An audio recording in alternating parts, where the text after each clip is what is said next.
Кутман таң, бүгүн биз сиздер менен чемпион таңкы тамагын жасайбыз.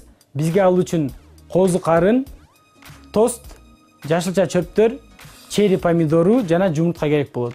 Баштайлы.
Биз чемпион таңкы тамагын жасап бүттүк. Күнүңүздөр көңүлдүү улансын.